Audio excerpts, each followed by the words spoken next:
Welcome to Dream Accelerator Friday on June 14th, weekly meeting gathering where we discuss all the tips and tricks how to become more mindful so we can manifest more miracles and dreams into our lives in a flow, fun-based way. So you're listening to this because you're very interested into accelerate your flow and do it in the most productive and joyful, easy, and fun-based way. So usually we answer questions here, answer your questions, how to do that for you specifically. And if no questions are asked, then I generally talk about what is important happening in my life and just go on very personal notes. So this week we don't have any prepared questions sent in. That means everyone's in their flow, and that's magical. So let me start with one of the things that attracted my attention, which is 7-day mental and emotional diet. I follow Joseph Rodriguez. He's my mentor in a flow state, and he proposed on one of his videos this week to go under 7-day mental and emotional diet. So I have heard about mental diet before, and there's many authors out there promoting and encouraging people to go on there.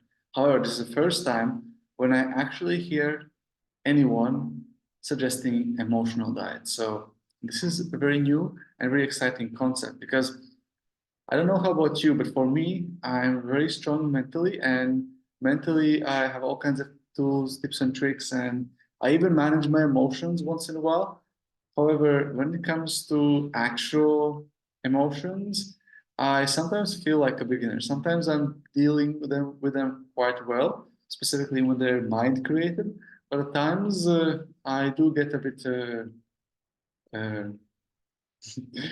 sidetracked with emotions. So this seems very important for me as well. So what it is and how to do it. So essentially, it's not identifying yourself with any thoughts, not identifying with yourself with any thoughts which are not true. Not identify yourself with any thoughts which are not coming from space of love, happiness, peace, bliss, fulfillment. And anything that is not aligned with achieving your mission, aim, goal, or definite chief aim, if you wish so. So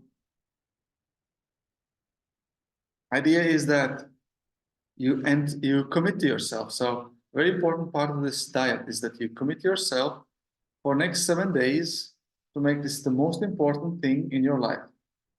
And you treat it with lightheartedness, seriousness. Like this is important, but you also don't want to make it heavy on yourself because you also want to let it flow. And for next 7 days, you watch your mind carefully, and every time you notice negative thoughts coming in, let's call them negative thoughts coming in, negative meaning not in alignment with your desire, your definite chief aim, or not in alignment with love, happiness, peace, fulfillment, and you simply don't engage with them. Like you don't give them attention in a sense of you don't identify with them. So it means nothing. And then you observe them, you let them be, and eventually they just pass out and you move on with your life. And it doesn't mean that you don't receive those thoughts. It doesn't mean that you don't put yourself in environments where it's hard for you to not to receive your thoughts. It just means that you don't identify with them, you don't react to them. You remind yourself that you are love, happiness, peace, bliss, fulfillment. You have your vision and it's being fulfilled, regardless of appearances. So that's as simple as that. And then, of course, there are all kinds of other tips, how you go about in different scenarios. That's something you can ask me for next time, like this thing happened, how do I deal with it? And when it comes to emotions, it's very similar. Emotion rises. To best deal with emotion, it's important to remember that emotion is energy in motion. So it means it's moving. So unless you're running with it, unless you're holding on to it, unless you're unless you're grabbing hold of it, or unless you're generating it yourself with your mind, in 90 seconds, it's flushed out of your body and it's gone. So all you need to do is remember that I'm not that emotion. There's a gap between me and that emotion, and it just goes. So usually what happens, it's not that simple. It's either someone else generating that emotion for you. That means it keeps coming at you. And you just have to remind yourself, I'm not that emotion. It's not me. It's not coming from me. So it's none of my business, basically. And then you decide what you want to do about it from a perspective, love, happiness, peace, and fulfillment. And sometimes it means I'm just leaving a person's presence because it's not helping me to achieve my dream. Sometimes it means something else, but you just decide from that point, what do I do about this? This needs happening. Other times, you're actually generating that feeling yourself, either consciously or subconsciously, either by identifying with a thought, which says, oh, this feeling means that I'm not getting my wish fulfilled, so therefore it means I'm not worthy enough, and all kinds of these kind of stories might happen. And because part of you believes that this is the case, the feeling kind of reminds you that feeling makes you feel that it's affirmation of that. When in reality, it means tries to wake you up, remind you that wait, maybe that you are loved, everything's fine, and that feeling is basically telling you keep doing what you're doing a good job, keep on going. Or maybe it tries to tell you that there's a necessary shift in action, necessary shift in perspective in your journey to achieve your vision. And if you see it for that, feeling goes. So because that's his purpose. So it also like, and big part of emotions is how do you relate to them? Okay, feeling, let's say anxiety comes in, like that's a feeling. But what's the actual feeling? Is it like tingling in the belly? Is it kind of tightness in the chest? Is it kind of tightening your muscles? Like, what's the actual feeling?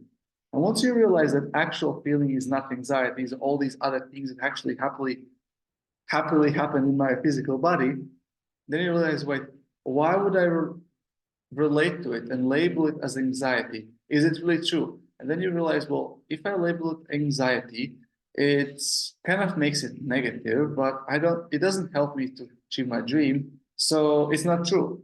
And then you either just observe it till it goes without putting any labels on it. It's just feeling, it comes. Okay, just feeling because it's energy in motion. Feeling is energy, emotion, so it's energy in motion. So if I just observe it, not identify with it, it will just pass. So I look at it, it comes. Okay, you're not worthy, you're not worthy. Like and there's like a cloud of stories come with it, like this feeling of tightness, anxiety. There's clouds passing. You're not worthy. You're not worthy. Okay, you're not worthy. Okay, fine, fine. And it just goes out of your perception, and it just says, okay, that was fun. Like feeling appeared, thoughts appeared, kind of cloud, just turned out, and okay. And then you move on. Okay, next one. What do I do next for achieving my vision? So you can just observe it. What else you can do is okay, feeling comes in, all these thoughts of not worthy, not worthy, not worthy come back, and you hear them, you feel them, and you sense the things in body, and then you can decide, well, this label of not anxiety doesn't really serve me. How about I call it excitement? So you start asking yourself, well, what if this is excitement? And you start thinking about it, and then you realize, yeah, I kind of am excited. This kind of feels excitement. Yeah, it's very similar, almost the same. Actually, it's exactly the same. It's like, yeah, this is excitement. So what are those thoughts like? And then as you realize and you start really genuinely relate to it, with that feeling that initially felt like anxiety, and you feel it as excitement, suddenly the thoughts shift, and suddenly you relate it in such a different way, and suddenly it means, oh, I'm succeeding. I actually want to be there. Like there's something like I'm really looking forward to it, that experience. And it's like, okay, maybe I should prepare first. Like it's so exciting. Like, and then you realize, yeah, maybe that feeling came with a message. Maybe I want to prepare. And yeah, that's about the mental emotional diet. And why is it important? Because I haven't done it myself yet. And I'm seriously considering, I'm not sure why I'm actually even considering, I actually want to do it. So uh, I'm just starting it now. So I'm just starting it now. So, so why would I start it now? So it's very powerful experience because one thing is just going through the life and just trying to think positive, doing your best, and when things happen, you just deal with them as they go. But there's some kind of magic of being committed, being fully in, and going in with a full heart, and something shifts. Like as soon as you say, "I'm in," like I'm in, there's no way back. There's something shifts in energetic field, and suddenly the universe starts respecting you a bit more, and suddenly all kinds of things start happening, and it feels a lot better as well. So the one thing is, yes, it seems to be the right thing to do because it gives you more prosperity, and other thing is just it's a next level. It just feels better. It's a challenge. Like it was easy. Would I do it? Like maybe not because it's just nothing to do. It's actually an exciting challenge. And so again, how do I relate to it? Like I have this desire. I'm aware I have this desire. I want to do the challenge, and I have this resistance. Like I don't really want to do it. It's maybe too hard. But at the end of the day, how do I relate to this feeling of can I do this? Maybe I not do it. How do I relate to it? Well, I relate to it as a resistance. And as soon as I relate to this as resistance, oh, that's something I want because resistance means challenge. Challenge means growth. Like I want that. So you see that, like this is kind of attitude, this is kind of thinking that is very, very common amongst high achievers, people who get ahead of life. And that's me. And I want more of that. So I'm going to model that and I'm going to join the party because every single person who went through this process said it changed my life and it just leveled me up. So sign me up. So I signed up. So thank you so much. And that's about mental and emotional diet. So another thing that happening in my life right now is I'm doing 100 interviews. I'm interviewing inspirational leaders about mainly two things. What's their dream? What do they want to achieve? And what are the challenges they meet in their life? And yeah, if you're one of those leaders, shoot me the DM and let me know. I would love to have a conversation with you. I just did a quick calculation. I'm roughly managing to do 1 to 2 interviews like this a day. So if I continue doing 1 interview a day, 5 interviews a week, it takes me 20 weeks, which means roughly 5 months. So roughly 5 months. And I'm calculating if I'm as persistent as I am, I can probably do it in 2 months or less, or maybe 2.5. Let's say 2.5, 2.5 or less. It's roughly 10 weeks. If I'm really, really fired up with it, it's going to happen. So I did it once with my yoga teacher training. I had these, I don't know, I don't even remember, like 50 hours or something like that. I have to gather and just like, okay, I'm committed, I go full in. I'm gonna gather as many as I can as fast as I can. I did it. It was such a blast. So yeah, that's one more thing I'm doing. And I briefly listen to this really cool book called Emotional Intelligence 2.0. I really recommend it because it comes with two magical things. One is it provides you very concrete examples how emotional intelligence, well developed, looks like in a reality, and you can start feeling how it feels. You start to model it, and how actually it's like how it doesn't look like, and how it gets perceived. So it's not only how the people react when they're emotionally intelligent, but also how they get perceived by others and what kind of impact it makes on them. So it kind of gives you this full picture, like emotional intelligence, what kind of results you get out of it, and not that emotional intelligence. And I have to be honest, there are a couple examples like, damn, like I felt like I'm kind of good at it, but some of them like hit home like, okay, this is something I feel like I'm still slightly immature. And at the moment, I don't remember any specific examples, and it's part of like probably like this thing like ego trying to protect me from uh, seeing my shadow and facing it. But that's certainly a book I'm going back to. I do recommend you to get that book, Emotional Intelligence 2.0, giving you feedback how emotional intelligence looks like and what's the impact it makes. And as well gives you step-by-step process of actions you can take and suggestions how to get more emotional intelligence. One thing it didn't actually touch upon, and I want to point out, is working with heart.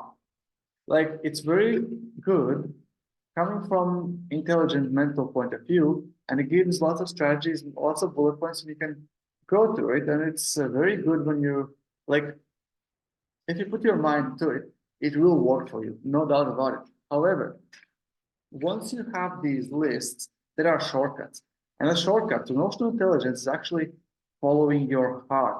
So you can skip the whole book, forget about it, not to read any lists. If you're truly connected with your heart, coming from a space of love, happiness, peace, bliss, fulfillment, in a state of flow, automatically you're going to be in emotional intelligence. I have experienced it myself. I have seen it happening to many people. So that's the shortcut. So if you're into a shortcut, uh, do work with heart. Drawback to this approach is that if you drop out of flow state, if you lose your connection with heart because of stress, anxiety, overthinking, all these things, your emotional intelligence goes out of the window. And then your only fallback plan is basically this intellectual one. How do I act in a situation? And then, yeah, then it's very important that you have this fallback system, intellectual one, which says, okay, if this, then that. If someone shouts at me angry, then don't do this, do that. Not this, that, chemotherapy. So in that case, it's very useful to have these secondary systems. If you're able to really connect with your heart, really be in a flow state and have clear goal, that book is going to be helpful as a secondary thing, but emotional intelligence will be natural to you, and that's the shortcut.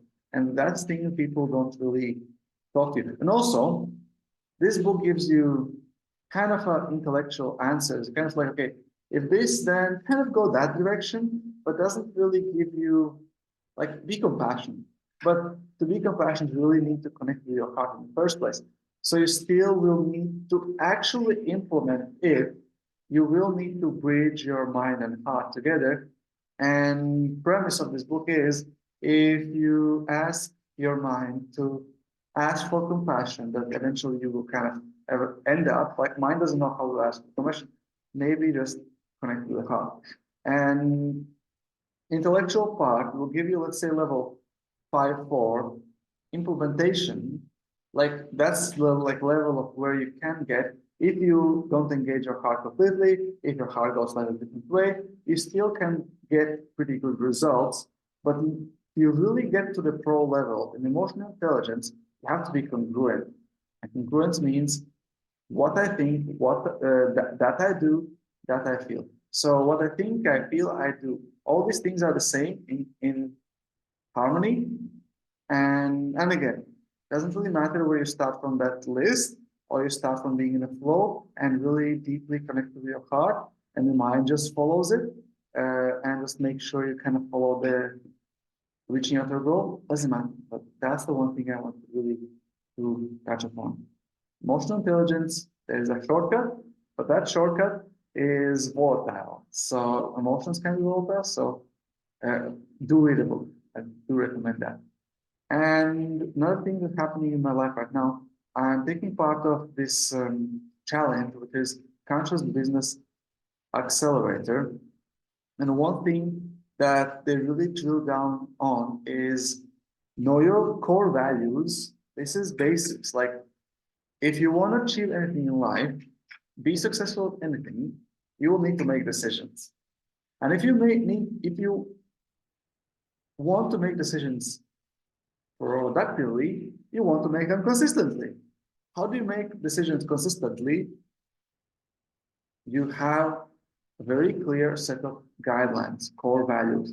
And core values, there are different techniques, different ways how you get them. And one of the easiest one is just look at the past, like what you have honored in the past. And your core values basically are all over the place. You just have to just connect with them. Like remember your best moments of life, your core values in there. Peak states in a moment in the past, your values are there. What you liked in the TV, when you felt the best, core values are there. So definitely make sure you are really clear with core values because you want to use them consistently in your decision making. Another thing is that's very important to have is to have a vision. And I will give you this example for health. It's really important to have a vision for health because if you don't have a vision clear, your own defined, then you're going with whatever was put in there by society, by your parents, and by any kind of beliefs and practice. Beliefs these days are not the most empowering ones for most people, specifically when it comes to the health. You already have this junk food, you have lots of obesity in many countries in these worlds, you have low emotional intelligence and all kinds of there are all kinds of things out there in society just float out there as normal thing. And if you accept that unconditionally, then you're screwed. Because your image of yourself is not the one that delivers you the best health. And to have the best health, you actually want to program yourself.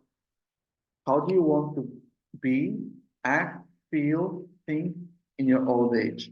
And I suggest myself, I'm aiming for 120.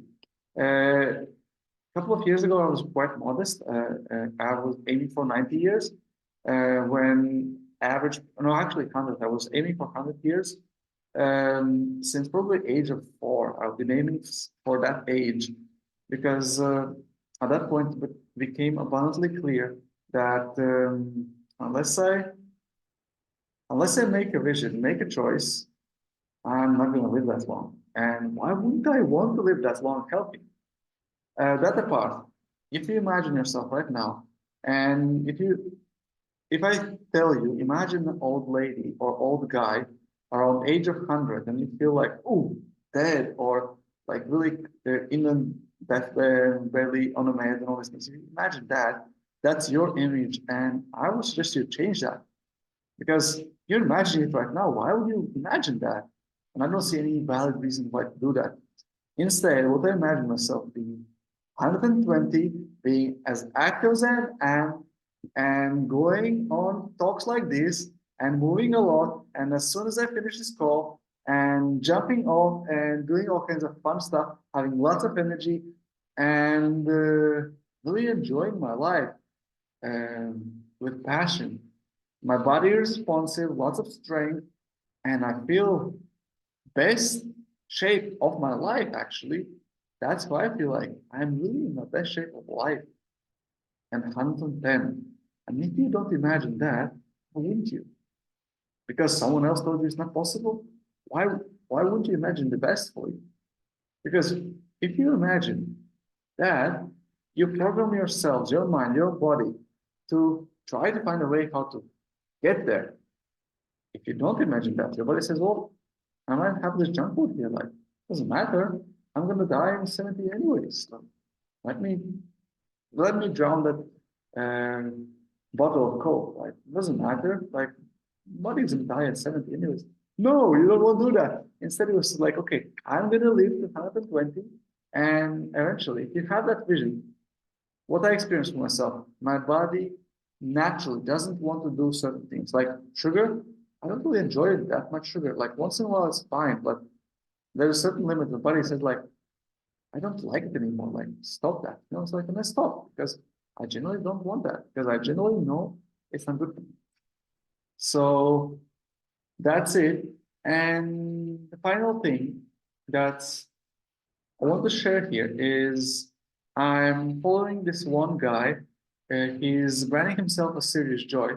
and he has this course, Past Lives and Karma. And I've been going through this course slowly, and they have these basically journaling questions in there. And one of those questions is, well, be open. What your past life is like, what is your past life looking like? And for the first days, I was like, I don't know. I don't know. Like, no idea. Like, nothing's coming out. But yesterday, suddenly allowed myself benefit of doubt and shifted in curious state of mind, in a curious state, and said, what if I do know? What if I have all the information that I need to know my past lives? And I basically allowed myself to follow my process and actually got my first hit of my past lives. Spoiler alert, if you don't want to spoil your perception of past lives, don't listen to this. Part of getting access to past lives is actually creating them. So literally get creative and create your past lives. So you will probably never know whether your past lives are true or imagined because you created them, and that's fine. Because for me personally, past life is construct. It's a theory. It's a story. Help me understand myself better and make better decisions. It's to explain that something happened in the past, whatever that was, it influenced me, my thinking, my thoughts, my beliefs, my emotions, my body, and I get to choose something else right now because it's in past. So in the bare bones, past life karma, it doesn't mean it gives me this benefit of doubt that I don't need to find out where in my childhood in this life something happened. Maybe it happened in this life as well. It doesn't really matter. It gives me a permission to say something happened. These are the facts that I'm experiencing. What do I want to do them? And quite often astrology gives you also a solution. Follow this formula. And there is kind of sense of ego validation in being able to connect with a story of past life and say, oh, this actually makes sense. Because we learn through storytelling, and having a story is really magical. And that's where I want to leave this conversation. Have a powerful, magical story, and you will have it magical. Have it magical.